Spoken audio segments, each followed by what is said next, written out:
O pentecostalismo se instalou sorrateiramente em 1910 numa igreja batista em Belém do Pará.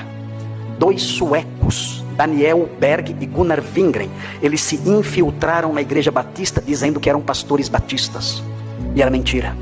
Eles tinham sido expulsos da igreja batista nos Estados Unidos. E eles se infiltraram como pastores batistas, como episcopos, mas não estavam eles diziam que vieram praticar a episcopê, mas era mentira. Eles estavam praticando a catascopê, espiando.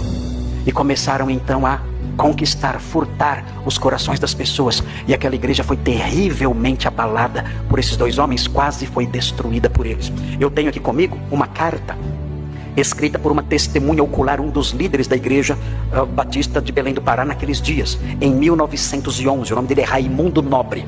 Ele escreveu uma carta ao jornal batista da época, descrevendo o que aqueles homens tinham feito na igreja. Irmãos, é simplesmente aterrador o que eles fizeram. Eles destruíram totalmente aquela igreja, se aproveitando de uma viagem do pastor da igreja que se ausentou por mais de 5 meses. Eles se aproveitaram da ausência dele e começaram então a trabalhar a fim de engendrar naquela igreja as suas mentiras. E quase destruíram aquela igreja.